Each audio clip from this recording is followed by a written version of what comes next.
Hi, it's Gary. Welcome to the Trainboard. This is one of my little individual projects about ballasting. These are the things you need here to do ballasting, and this is Brennan's ballast that we're using. This is a 5-pound bag. I got like 6 of them, and it was $110. My layout is about 18 by 24, and we've got 2 mainline track, and we've got 30 something parking tracks. We got an steam engine area, we got passenger car parking area, and we got a freight area. So we have a huge amount of track. Right now I'm just concentrating on doing the 2 mains. It's very labor intensive. Because I've got so much track, the majority of which I bought 10 years ago, I'm putting down sand first underneath it, and then putting on top that ballast on top of the sand. That way it goes almost 3/4 less amount. The paste is Liquitex medium that you use as a white paste. You mix it 5-to-1, 5 portions water and 1 part Liquitex paste. The advantage of that is it's water-based, so if I used white glue the way I did on my other layouts, white glue you can't get up, you can't add water and make it liquid again. With this, Boomer tells me that you can add water and it'll turn into a liquid again, so if you have to pick up the track. These are the tools. You need an eyedropper. The really tedious thing is you got to drop in between each one of these ties a drop of this paste. So it's, when you have a 17 by 24 2 tracks, it's very tedious.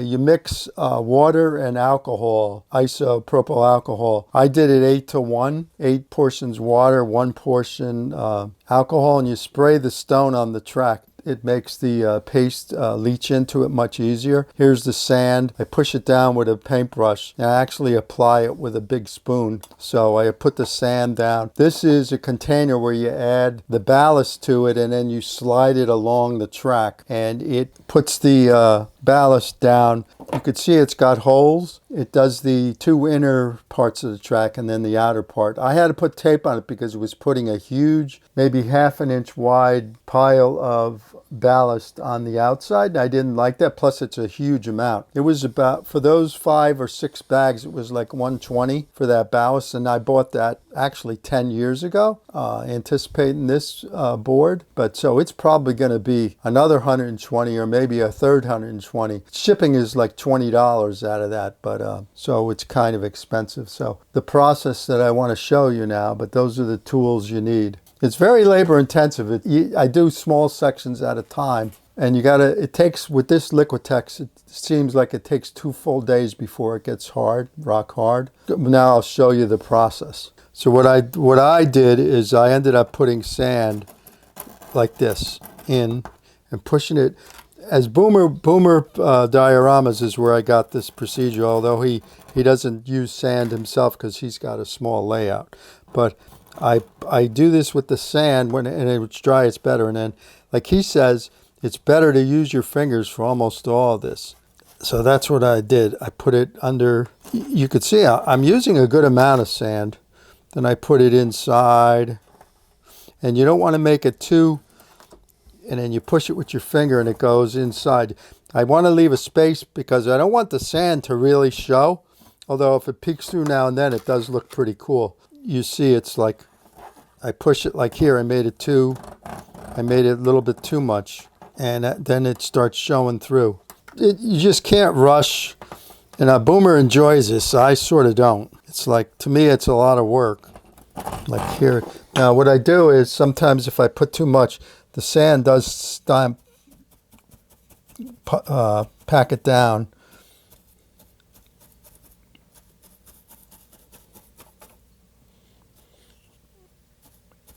Maybe I'll use the little plastic container and do it out here. I don't know if I can do that small area, but we could try. So again, it's got the holes on the bottom, and the track fits in here. I bought this, I don't remember where. I think Scenic Express. And you want to leave a space because it comes out in a pile. And I got a little tray with my ballast. The ballast has got gray, some black, and a little bit of green hint. And you put this in here.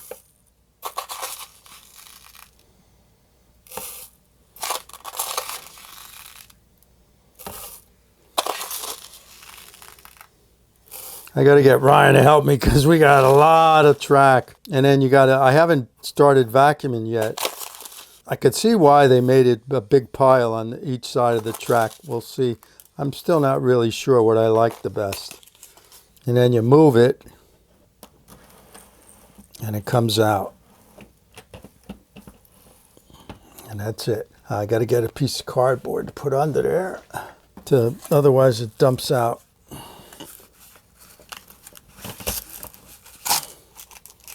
And I'll dump it back in.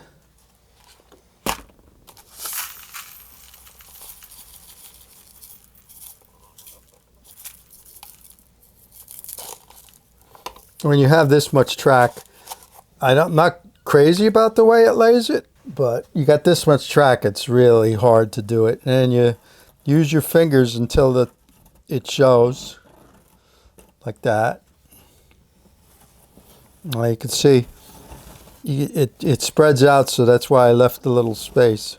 I got to be careful because the switch track point is right there. Like in this case, I didn't put sand in the back. I think I forgot to. So it does them all. And I put sand over here, so I didn't think about it because I was filming.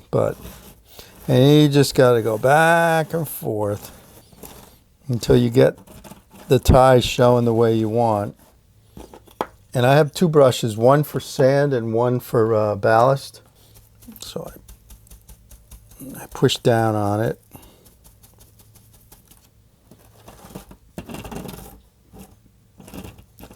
I gotta watch because the stone in the engines is not good. And you can see because you got to leave some overlay. It came out okay, I guess. But now, like if I get close to something, I couldn't use that machine, so that's where I gotta take it and do individually. So it's very labor intensive. And we're not even to the point of putting the stuff on it.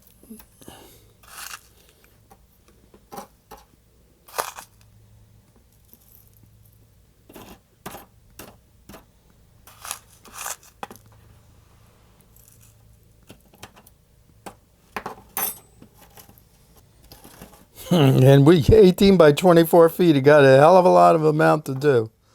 And I sort of get it vertical. I got to be careful because the switch track, it's right here where it moves, and I don't want the glue to go over near it, and it might leach through this sand. We'll see.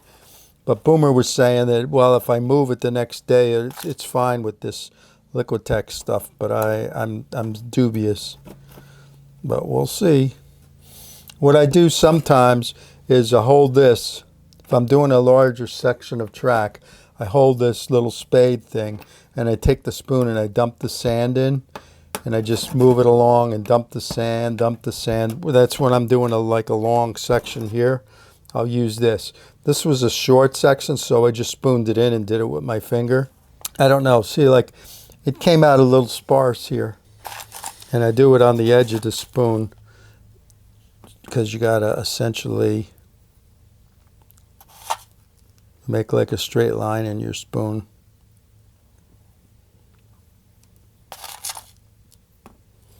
So the machine lays a little bit, but it didn't do really as much. And then sometimes I've been patting it down so there's not a ridge. Now I might like it, in some cases I might like it just sitting up. I'm not sure yet whether I do. Now the next step to do this alcohol, the alcohol is 8-to-1 isopropyl alcohol. You put it in a spray bottle. I don't like this because it wets it too much, but I haven't been able to find a little small bottle with the smaller spray. But you gotta essentially wet it.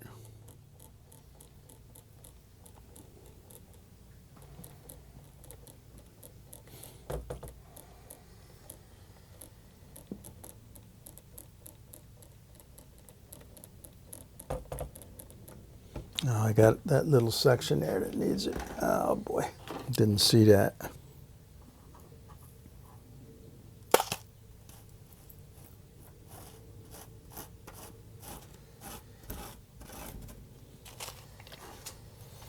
Oh, my eyedropper and my little pail. Now this is the Liquitex mixed. What did I say? It was 5-to-1. Oh, I originally tried to use this bottle to squirt it, but it didn't work out too good. You got to use the eyedropper.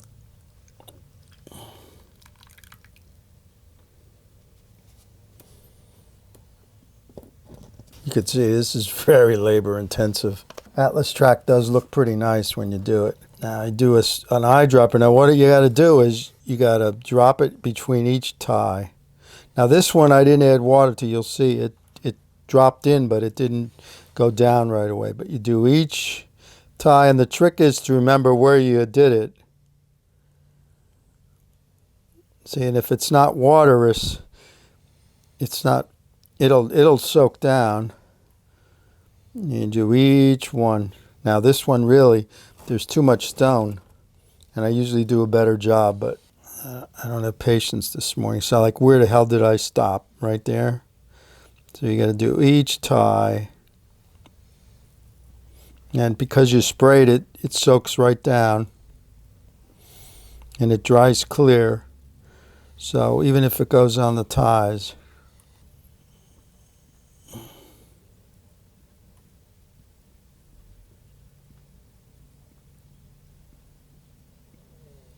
you can see there's no water here, and it's not going inside. It's not draining down because I didn't spray that, get enough water there. Let's see, I did those. Now I got to do the outside.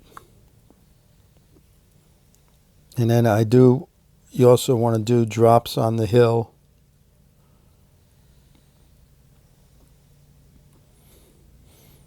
Now Liquitex is very expensive. It's $25 for that bottle. I'll show you the bottle size. I got it at Michael's. It soaks down. This relaxes Boomer. I don't know if it relaxes me. Just I got too much. When he's got a shelf layout, so it doesn't, not quite that much. See the water? I don't have enough water there. See how it sits on top? I don't know I guess it'll eventually go in, but it won't leach and spread. Let's do this side.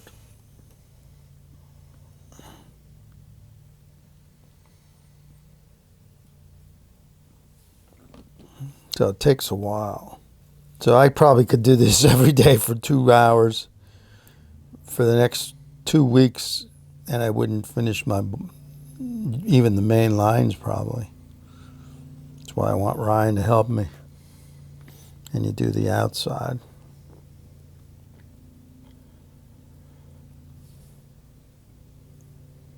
See how it goes right in?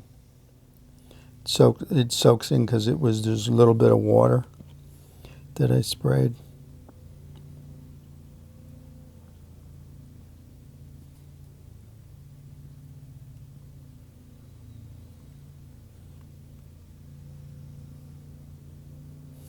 I think I did it all, didn't I? Mm-hmm.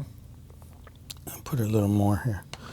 But I don't even remember. I got this dropper years ago in CVS, I think. And if you use that squirt bottle, you can't direct it. And then what I like to do is wipe it with a little rag. I don't like that water sitting on the track. Got to get a rag instead of a tissue. Well, I use a tissue for now because it's small.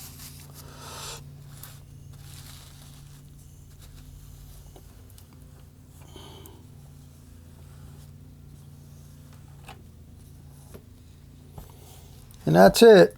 Now you sit and you wait. Actually, tonight it'll be loose. It's still loose, like it's not even working. And the next day it gets a little hard, and the second day it gets like rock hard. And I like it because like the track is going to stay in place. Now you see I missed it. I got to go back and do this little section, but I'm sort of doing the big sections first, and then I'm going to go back when I have more patience and do the little parts. But that's how it looks. That's the procedure. So I don't know if you like it. Smaller layout.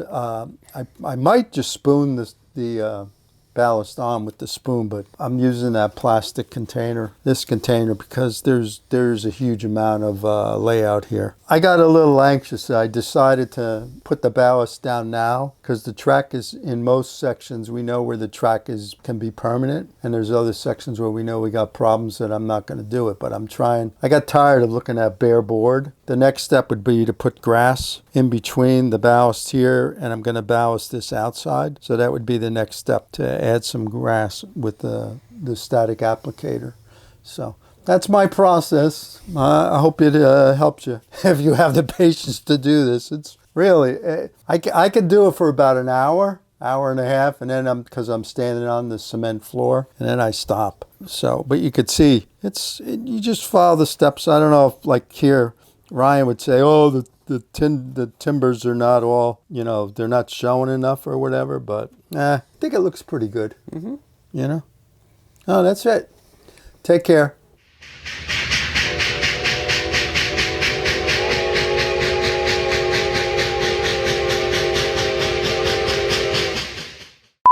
It's very labor intensive. It's very labor intensive. So it's very labor intensive. You can see this is very labor intensive.